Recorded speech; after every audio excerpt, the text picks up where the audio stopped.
Hi everyone, I'm Richard Miller. This is Never Not Here. We do talks sometimes and sometimes we don't.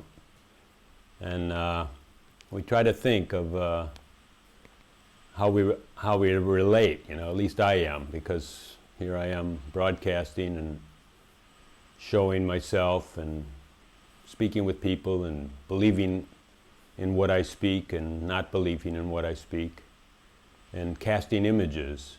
And of course I have favorite images and images that I'm less interested in. And it's all a mystery, like what makes me like one subject to say, and what makes me kind of like less interested in some other things, or discount other things I hear.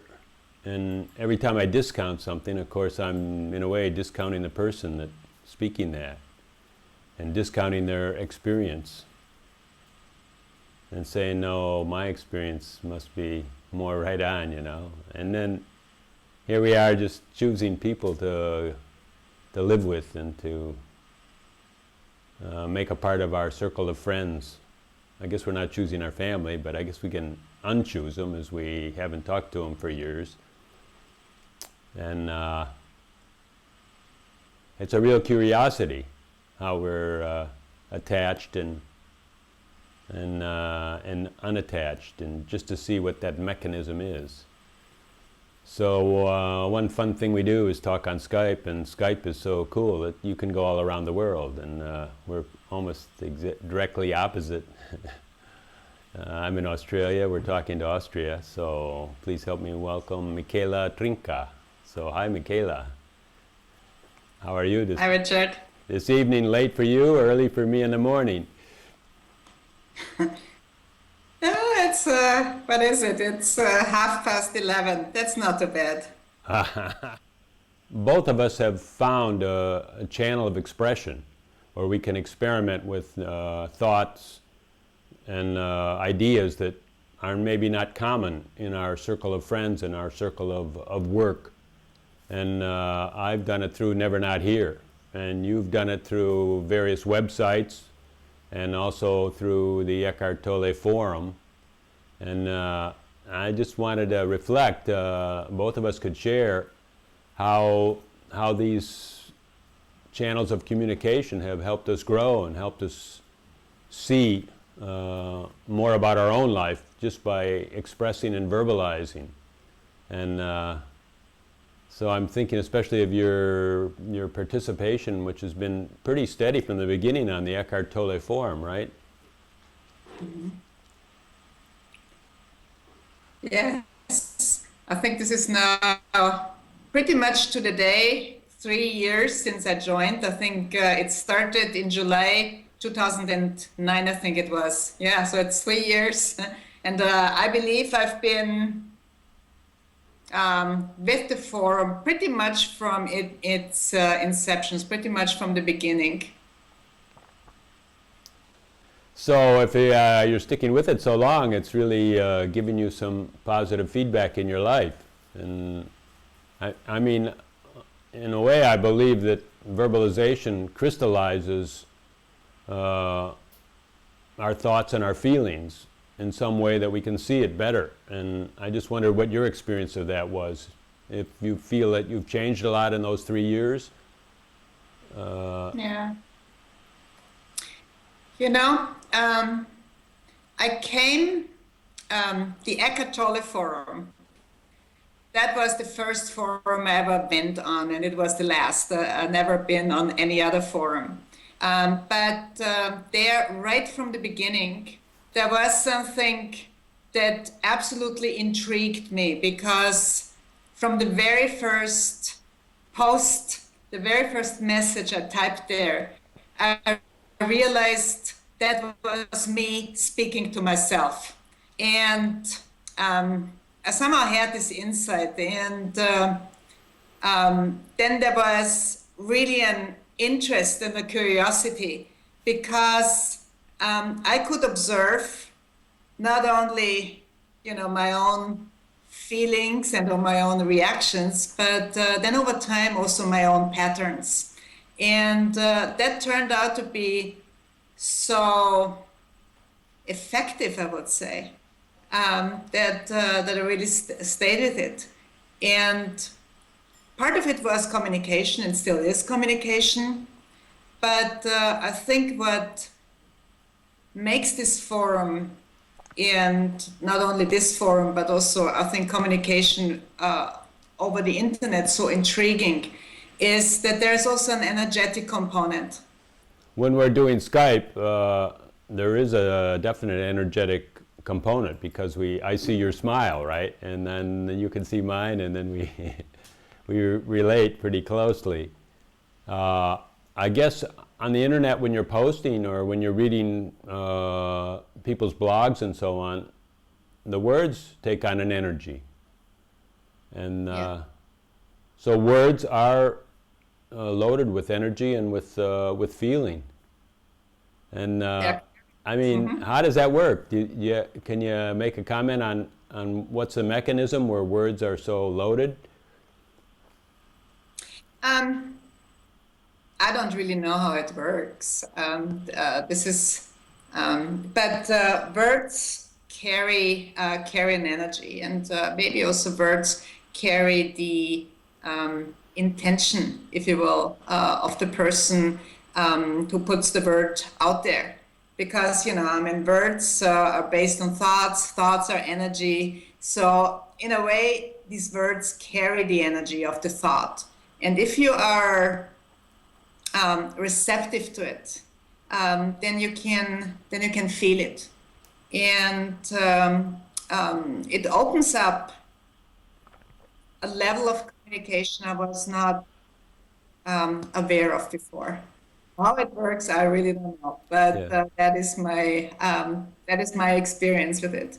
So it's really does it depend on who's saying the words? Because when you're in a dialogue with somebody, maybe somebody you like, and the words are more okay, right? Because if something is said, you can say, "Oh well, he's my friend," But if the words are from someone you're just meeting, right, and you might feel challenged by that person, then those words might be more challenging, and then they would kind of dig at some buried. What would you call it? What challenges you? Some kind of buried upsettedness or something. Dissatisfaction, a buried dissatisfaction. Yeah, and that is something you learn to read, I think, because I mean, there's also, of course, the element of judgment. Because if you do it on an internet forum where there is there's a dialogue going on, and all you see of the other person is words, and then there is, of course, this undercurrent of energy. But in a way, you need to be able to read it. What is yours, and what is, so to speak, the energy of the other person. And this is where it starts to get interesting. So in starting doing that, I think where it really starts is in the beginning, you only see yourself. You really only see yourself, and you feel yourself. It's always, and it's a reflection of yourself. Because if you do not hear, you communicate. I can see you. I can see your facial expression. I mean, we have it's near as if you would be sitting next to me and not thousands of miles away. But if all you see is words and sentences, then you have this dimension is not there. So it's very much a reflection of your own interpretation, of your own feelings, of your own thoughts.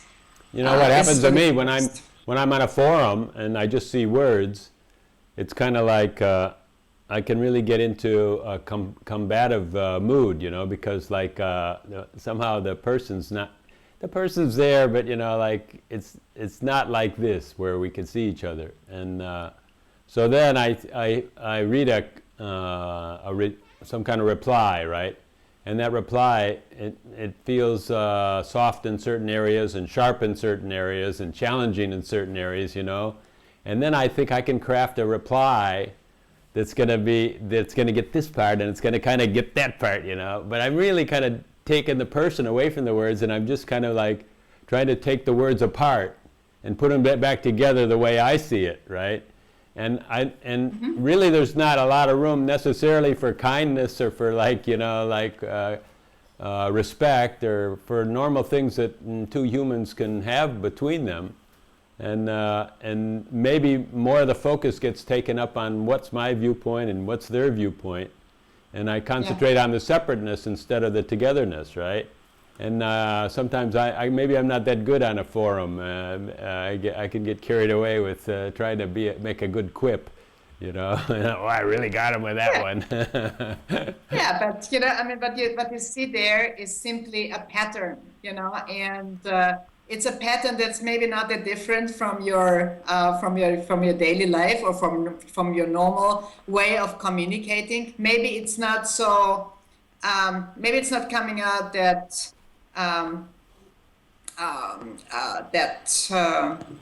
Specific, but you know, I mean, you like to play with words. You like a good debate. So of course you are starting to challenge the other person, you know, and then there is a reaction, and you react again. But what you actually see is you do not really see the other person. You know, I mean, the other person is a reaction of your thoughts, your words that you put out there. And what you see is how you usually interpret the other based on your own frame of reference. And that's really such an intriguing thing, because when you said in the beginning, how has this changed? You know, I mean, I think in the beginning, maybe I need to add that I think for me, a methodology I'm using is inquiry. I mean, that's contemplation and inquiry. So I've been using this forum so much for inquiry, but not necessarily always in challenging myself, but challenging others. So in the beginning, this has really been, what are you saying here? You know, I mean, what do you mean? And that turned out to be sometimes a debate, sometimes really even arguments, until I really realized what I was doing. That in how much I actually, in the way I communicated, I manipulated, so to speak, the other one to come up with a certain reaction. And then you really start seeing it, what it is you're doing. And of course, you know, I mean, that is an online forum, but then you start to also observe the same way of communication in your real life. And then you see, God, goodness, I'm doing that there too. And so, you know, this is how this has been so useful for me, because I think there would have been no way I would have all seen that in simple, you know, I mean, normal one-on-one communication, simply because there are other levels that we are used to put our attention on. That's it is so useful, you know, like, okay, like I noticed in myself that almost always I have another take on what people say and how they say it. And I was just listening to some of Eckhart Tolle's answers. Some questions came out just a couple of days ago. And I thought, no, I wouldn't say it that way at all, you know, ask me the question. I can make it much simpler. And you know, so even he's not beyond my my editing capabilities, right? And so we have a lot of kind of like jargon, or a lot of ways we believe that speaking is useful, right? And a lot of times we take off from those beliefs, and we don't really deconstruct and try to get down to the base or root, or take a clear look at, I mean, especially on a forum where we're all following, we've all come together because we've liked listening to one man and reading his books, and so we're kind of lined up as far as as some basic belief structures about spirituality or about ourselves or about the world or about the totality or the wholeness, or I mean, is it after several years, does it get kind of like too rote to be saying the same answers again and again? Or I mean, is there a way to pierce deeper? I mean, really, what do we know? We don't know anything, right, about this mystical universe. We can talk about the totality and we can talk about you know, the universe, but really they don't exist as far as we go. They're only ideas to us, right? I mean, how can we just live a simplified, I mean, we said words, okay, I'll say one more thing. We said words were loaded, you know, and had emotional content,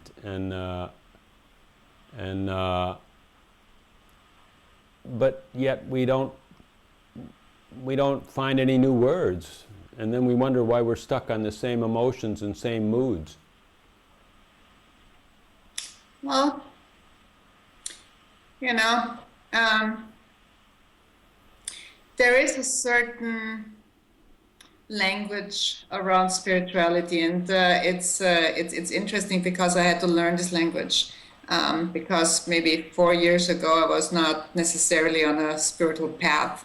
So we are using certain phrases and certain words, and then we are all, you know, in some process of awakening or in some stage of awakening, and there are certain challenges that go along with it. And I think those challenges are common because there's always, you know, emotions that, or we deal with certain emotions, may it be anger, may it be fear. You deal with certain confusions, you deal with the challenges of a belief structure that is falling away.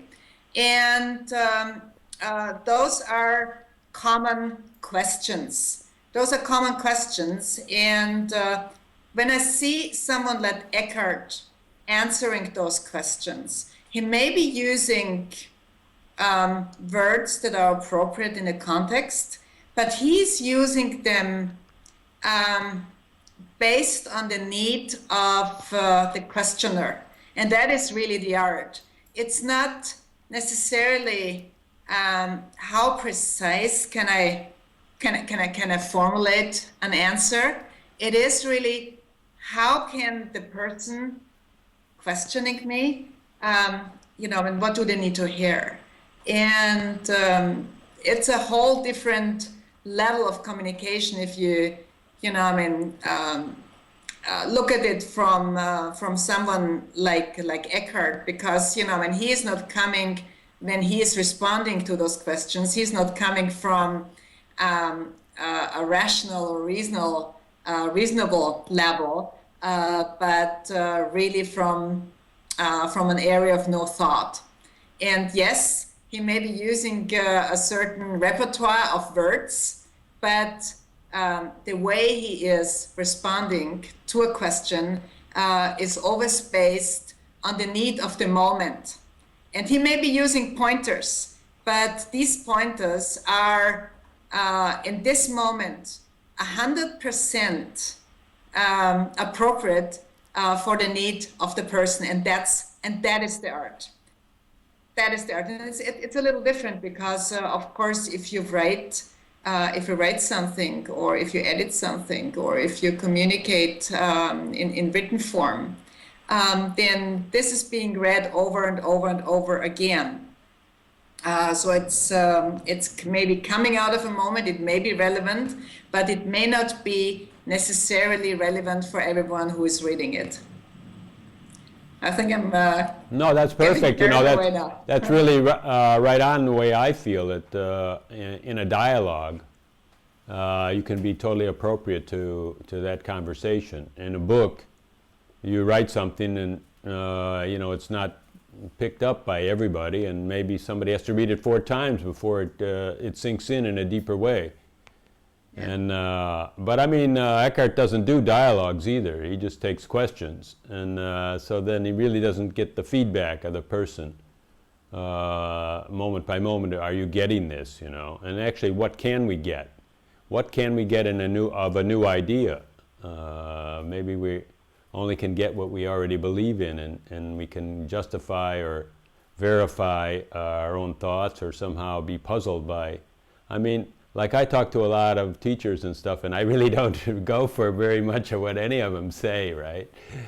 And it's kind of strange, you know. I'm just saying I'm unlearnable, I'm unteachable. I don't know. I mean, I don't believe what you're saying. I think this is a very, very reasonable thing. Just don't believe what any of those teachers are saying, you know. I mean, not that they necessarily are not telling the truth, but it may not be relevant for you. And, you know, I mean, what you just said, you know, I mean, I think Eckhart is getting feedback when he's talking to people in a one-on-one dialogue, because he's looking at you, you know, I mean, he's connecting with you. And basically what he's doing is he is responding, not reacting, but responding to something in you. You know, I mean, he's basically verbalizing what is in you, you know, what has to come out and what you are supposed to hear. And, you know, I mean, this is what spiritual teachers do if they're worth their salt. They simply can feel you and feel the need you have at this moment and respond to you in this moment. And that's, you know, I mean, that is basically the wisdom. And it's different from maybe a skillful conversation or even debate. I think there's really a difference in terms of where this may be coming from. You know, when we were talking about the language, and I was saying that some of the languaging for me is pretty old, and I don't know if it's appropriate. And you said, well, we're dealing with a lot of the same things. We're dealing with certain emotional issues. We're dealing with the dissolution of belief structures, you know. That one hit me like, oh, wow, what's that like, you know? And so, like, are a lot of belief structures been dissolving for you, or are they still dissolving, or what's it like with a thinner network or a thinner matrix of beliefs? My goodness, you know, sometimes I think I cannot say it loud, but I now know it's true. People would think I've gone mad.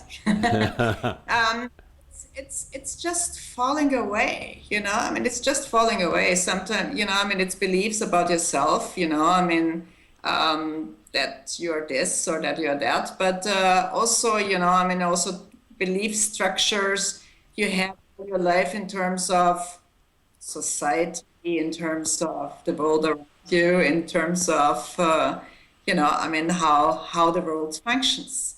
And the thing is, how is it like? It's not. It doesn't get replaced by anything. I think this is what it's like. That's the interesting part, because for a while we replace it right away with a spiritual truth, right? And we say, okay, the world is formless or something like that, which really we have no evidence of that. You know, it's an idea, and somehow we replace it by a spiritual truth. But then. And we say that the life is really a mystery, but then we just categorize that as one more knowledge. We know that life's a mystery, but life as a mystery is supposed to mean that we don't know what life is about. Yeah. Well, you know, I mean, yes, and that's probably the thing to get used to, that you do not know. That you do not know what life is all about. And we do not know what's going to happen very next moment.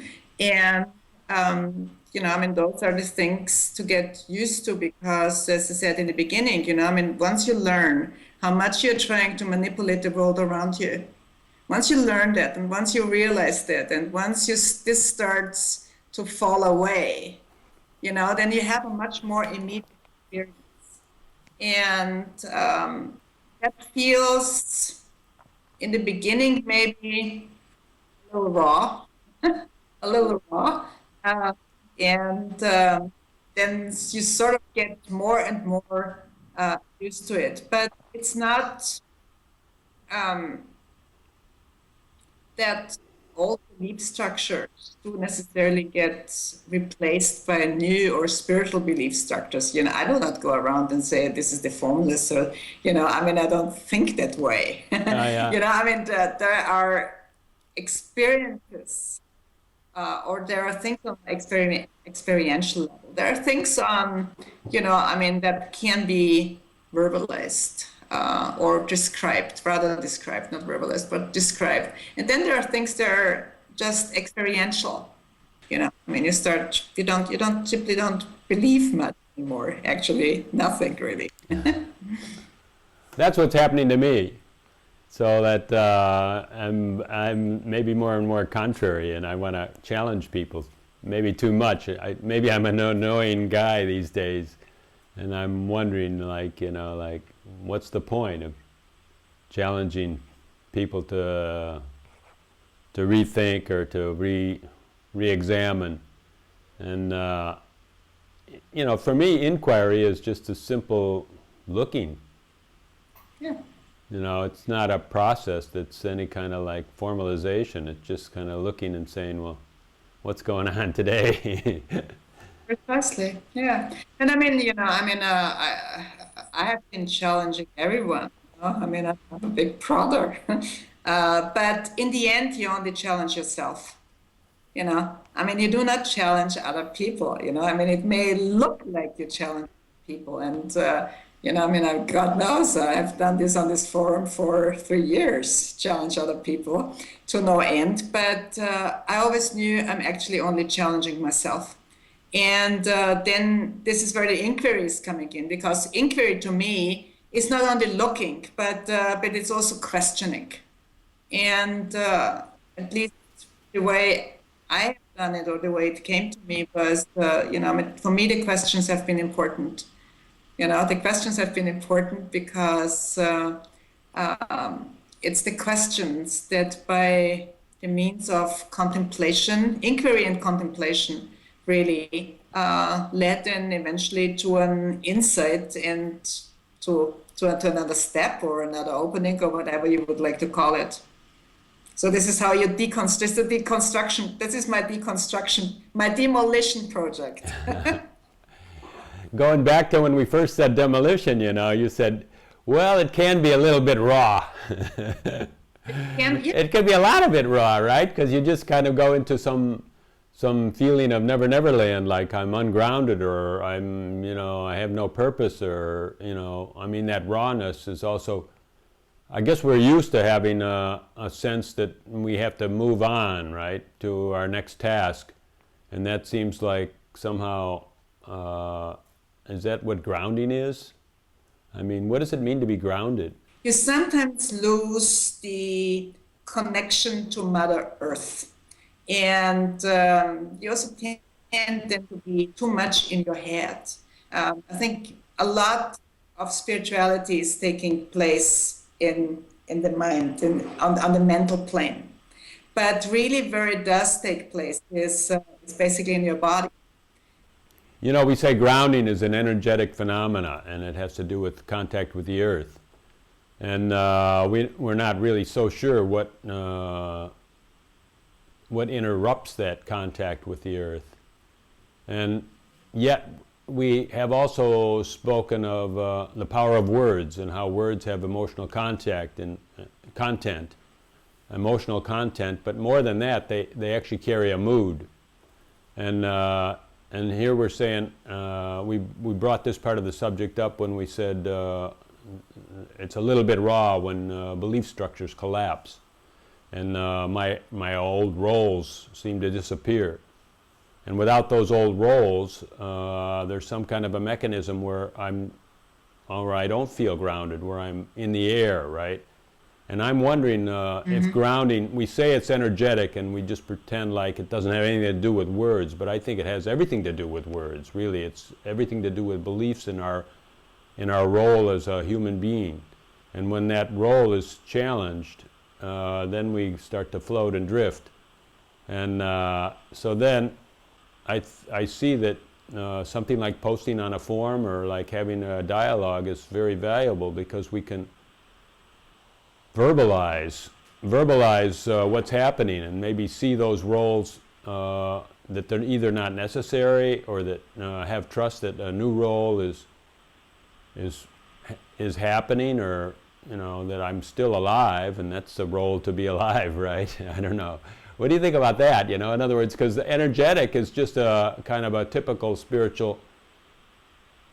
We go to that a lot, and we explain it that way, and then just say do deep breathing and all this stuff, right? But in the meantime, if our role is collapsed and we're still believing that we should have a role, or that role shouldn't have collapsed, the moment we stop deep breathing, right, we're ungrounded again, right? Is that how it works, or what do you think of that?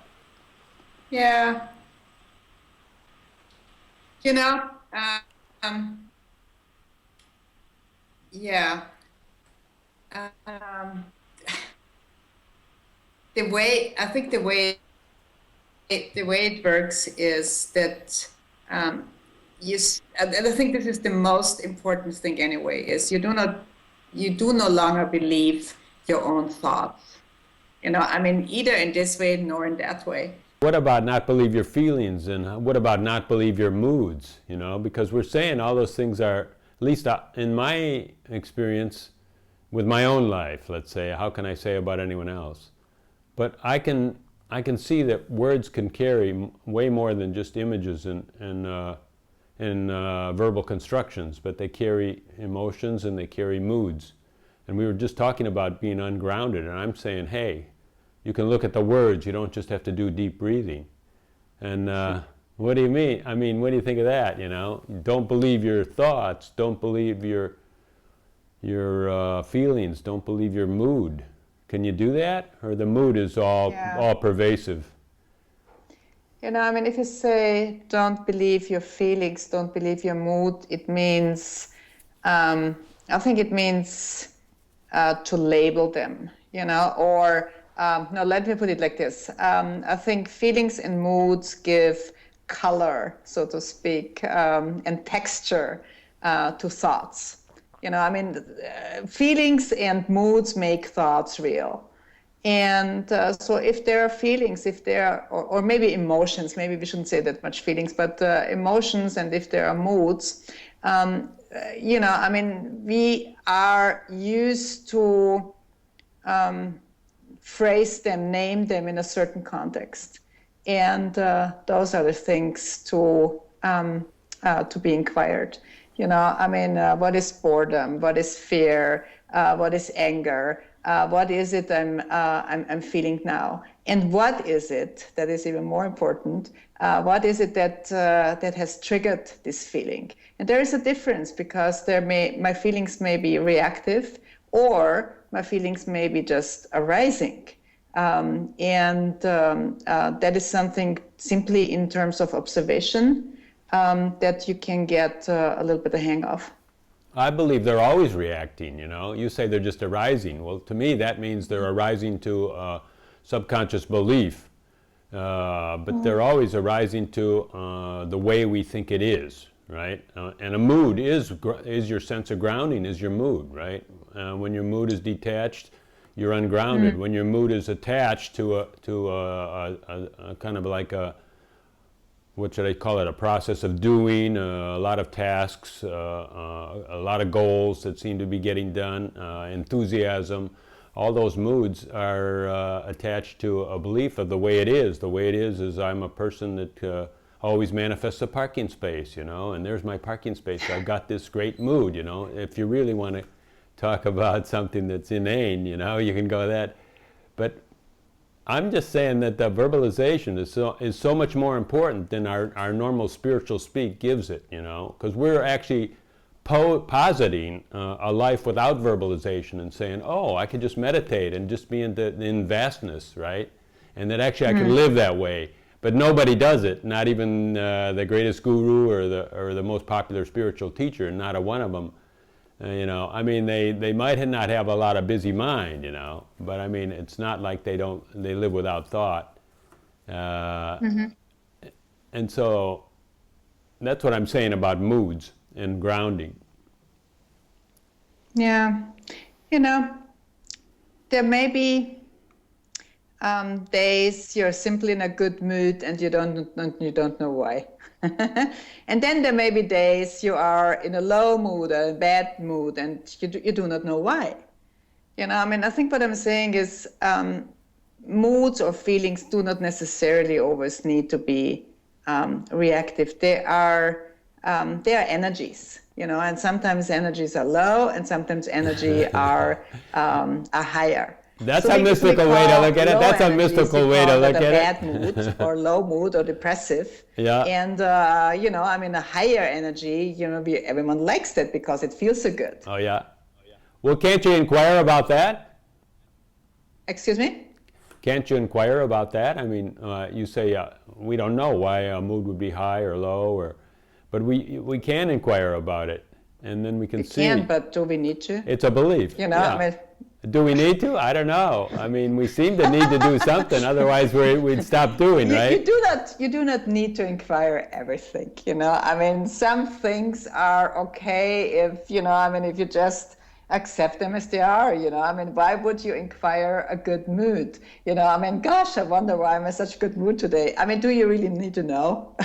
But it's even more relevant is you also do not necessarily need to know why you're in a bad mood today. It's just you call it a bad mood.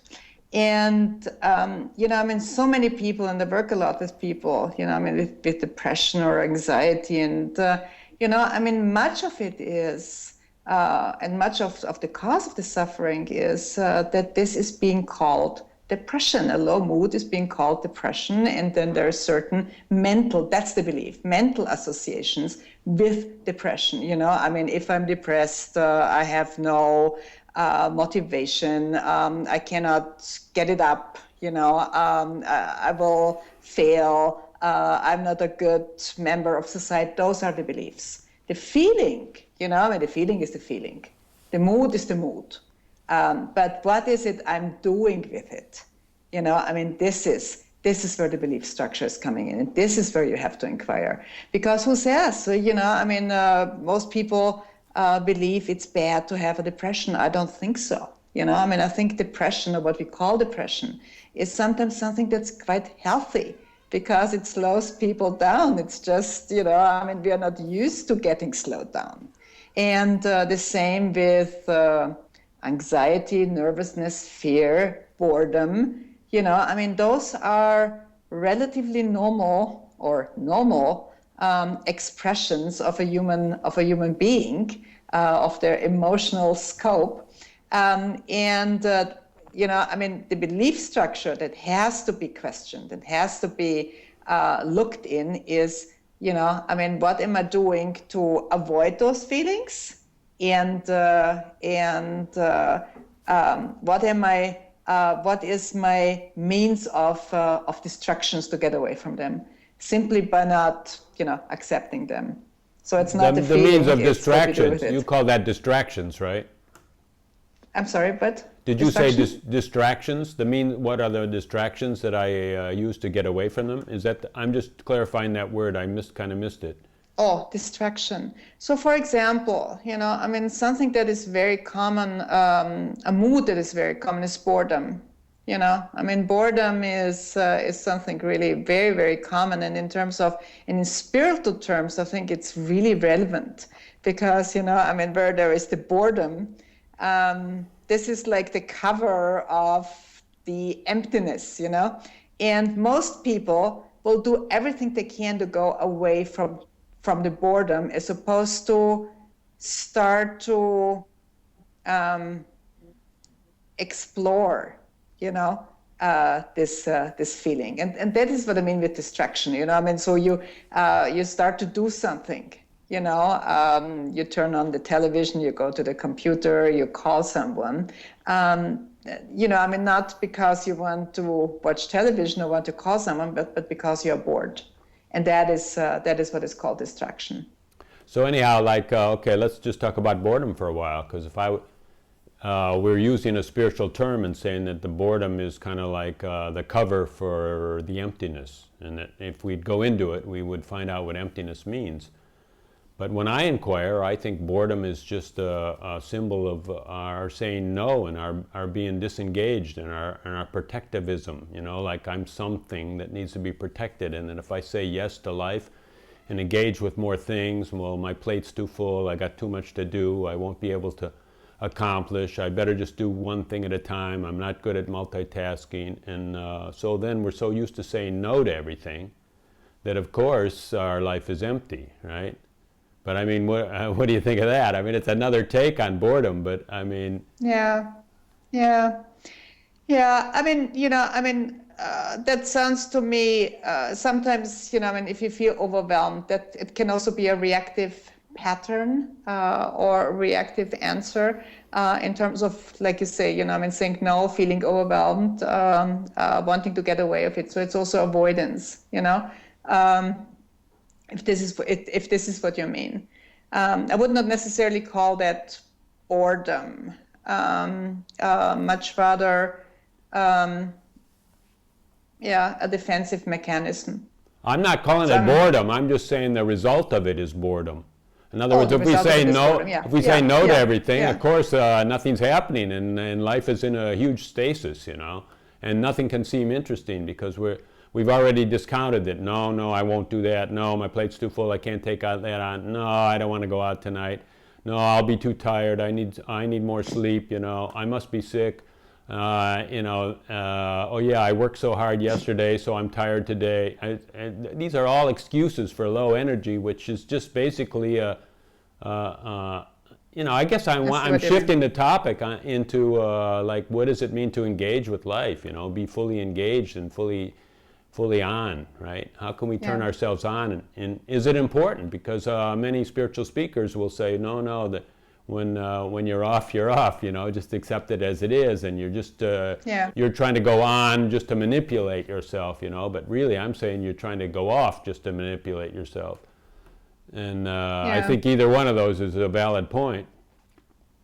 Either one of those is a valid point, and you have to decide in each individual case, because sometimes low energy and sometimes not knowing what to do, and long phases, actually really long. I had such a phase, a long phase of really withdrawal and really not being interested in anything. And if you're a notorious doer, that is something that is quite interesting, And there are phases where you simply have to let this happen without much questioning it, because, as you say, it is a phase. But then I think there is also this. I would rather call this paralysis, being paralyzed, because you think I should do this or I should do that, or I would like to do this and I would like to do that, but something in me doesn't allow me to do that. I think to me this is different. One is fear-based, The other one, I think, is a development process step. Yeah. Well, say again which are the two, so that I can see which is fear-based and what's the second one? You said it's just like an opening, or? Paralysis. Paralysis is fear-based. The other one is simply a stage of evolution, I would say, before. Or a germination process, if you will, before really the next step can be seen. Yeah, we are not used to not knowing what to do next. I think also from my own experience, it's been driving me crazy until you get used to it. That you do not know where to go next and what to do next. that's kind of like a very pregnant moment or a pregnant time in your life when anything can happen. It's really a creative moment, right? And I mean, I can totally relate to what you're saying because, like, I haven't done one of these interviews for 2 months, right? And I'm thinking, like, what to do next. I'd like to do something creative, right? And I would like to make a difference. And somehow it's feeling really good to me, right? I'm not really getting nervous by it or not feeling that it's a paralysis. So that I think it's kind of like the winter, right? I mean, it's like the time of recreating, and it's, I mean, that's a beautiful point that you bring out. And maybe there's just something new coming out, you know? I mean, I've seen this also in my own situation, because I mean, I've had a big block until it didn't pull me to write anymore. I mean, I have another project now I'm working on, and I mean, there are phases. The creativity is expressing itself, and then there are quiet periods. And the important thing is, and this is what I've seen, is, I mean, it's like picking up new skills in a way. I mean, it looks like being pulled in different directions. But I think this is just part of the evolution and part of turning out what this is supposed to be. We'll see. We will experience it. But I'm also like you. I mean, I would not. I didn't feel comfortable with a face. I didn't know what to do, or when I didn't feel pulled to write, or I mean, stop something. I was used to. So yeah, that is really something that's new. Yeah. So far, I've been driving the conversation in a certain direction that says, let's look into the power of words. We said words had a power, and words have a feeling, and words have a mood. And so I'm blaming words, or, our conscious words and also our unconscious words, that we can call beliefs. I'm kind of saying, hey, that's where to look, and do some verbalization. And if there's some verbalization techniques, or don't just discount and say that real life is just emptiness without words, and words are secondary, because I think the way we live as a human structure, language is really important. Mm-hmm. And but now I want to shift a little bit and just say that we all have thoughts, we all have feelings, and we all do actions. And somehow each one of us take those three things a little bit differently, and we probably emphasize one and diminish the others. Some of us have a lot of thoughts, and we say we're in our head too much, and we're very intellectual, and we don't feel anything. And some people have a lot of feelings, and they're on a roller coaster. This feels great, that feels bad, this feels great, but they don't really realize what brought me here, or why do I keep returning, or why can I not get back to where I want to get, And then other people just get into routines, right? And they start moving, and they just, something in their mind keeps them moving, and then there's no time to worry about whether I'm feeling or whether I'm thinking, or why the hell am I doing this? And so those three things are most often out of balance, right? I mean, I guess in our own selves we can kind of identify where we lean, right? Yeah, I think it has probably to do with constitution. I mean, some people are more naturally more thinker, others are more feelers. Some, are drawn to doing, others are drawn to, probably not doing so much. I mean, this is, and as you say, I mean, this is from very early on. You probably know pretty much what your own preference is. I don't think that's changing so much. I mean, there is very emotional people, and I mean, if feeling and emotion are your primary means of expression, or then this is not going to change. You're not going to be an intellectual thinker. Yeah. You know, I mean, feelers, but in terms of balancing it out, you know, I mean, I think this is what is happening, you know, I mean, you get to taste a little bit also of the less preferred means of communication. And, you know, I mean, this is where you basically get into healthy balance. Right. What do you mean in terms of balancing out? Because, you know, this is really where I'm driving toward, you know. So in one way you're saying you're probably not going to change very much, but then in another way you're alluding to that some balancing can happen. I mean, what are you referring to there? Yeah. You know, I mean, I think many people, myself included, or we're used to living in our heads, most of us. And in terms of the balancing out, this is also encountering not only your thoughts, but also your, you know, the associated feelings and the emotions that go with it. And you know, at least this is my experience. You know, I mean, if you live in your head, as most of us do, you know, I mean, there is this whole world of feelings and emotions and other things that go unnoticed.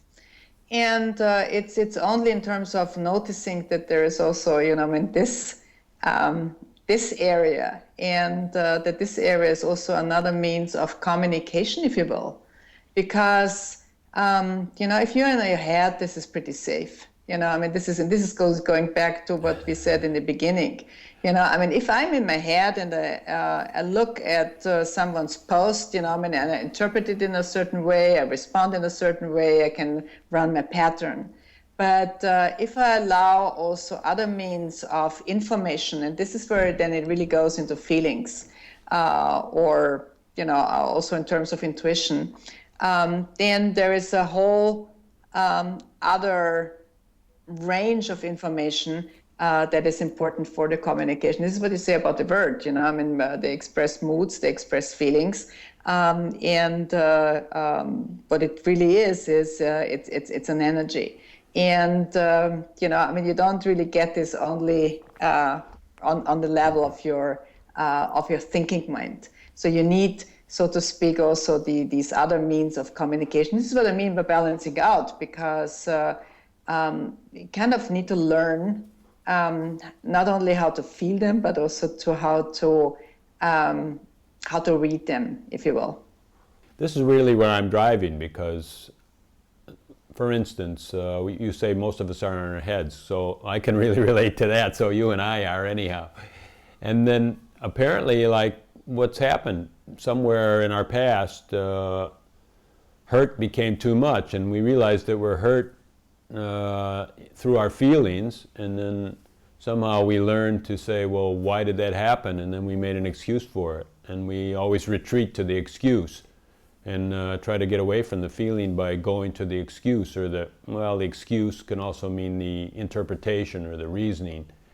And somehow we feel it's safe, and it also is kind of sterile. It's that hurt is gone, right?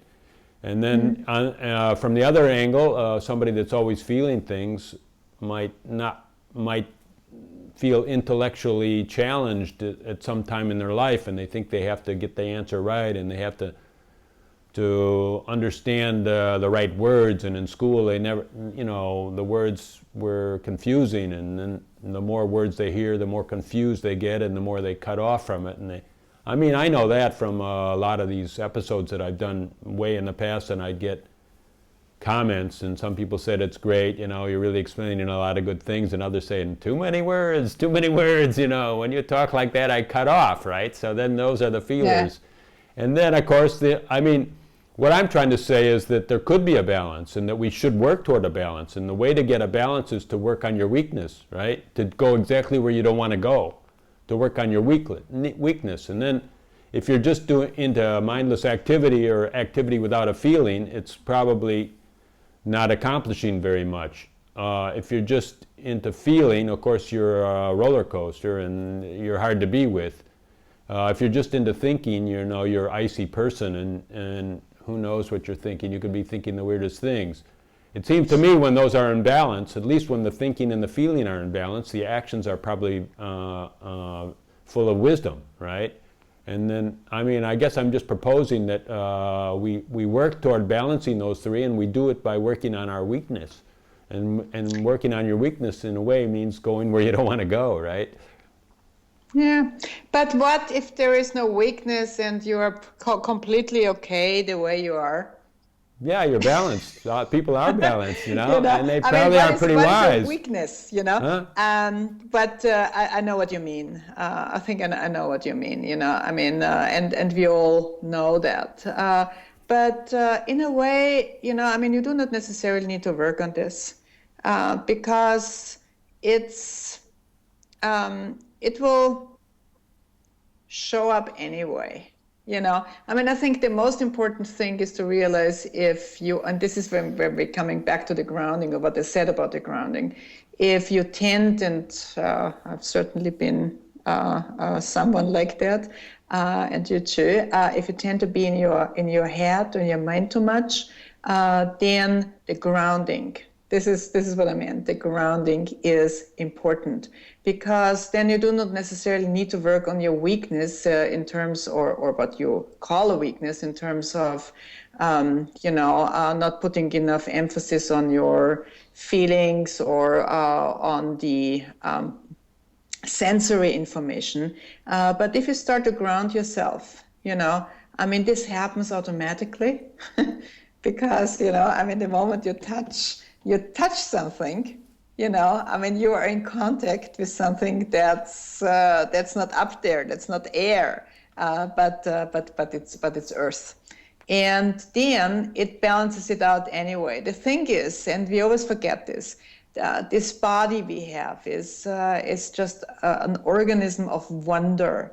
This body does it all by itself. We just need to let it. So we do not necessarily need to work on something or to correct something. The only thing we have to watch is, not to push it to hurt. This doesn't mean we cannot train or we cannot improve or learn a skill or something.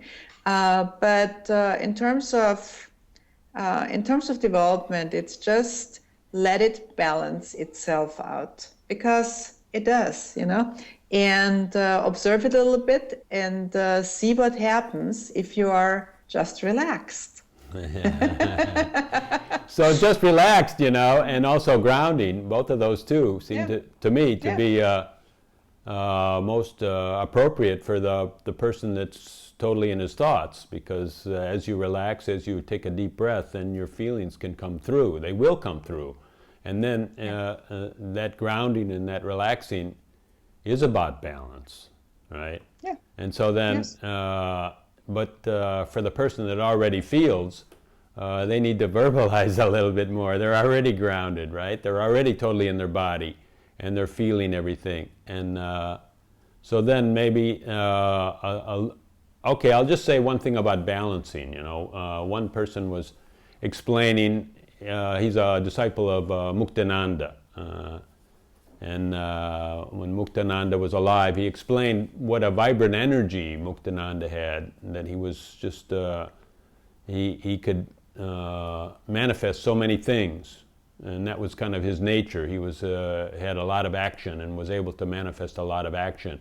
And he was also very intellectual, because he was a student of all the scriptures, and but his weakness was in his feeling, right? And as he sat with Nityananda, when he finally fell in love with Nityananda, his guru, his awakening occurred. And in that way, I took it that awakening really is that balance between your vibrancy, your ability to verbalize and think, and your ability to feel. And when those three are in balance, that is an awakening.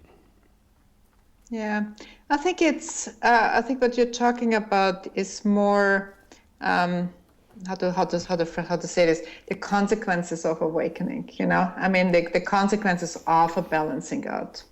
it goes along with awakening, you know, I mean, after some ups and downs and everything, because, you know, when it starts to rebalance, balancing out, but also rebalance. You know, I mean, the important thing is to let it, just to let it happen, to relax and to let it happen.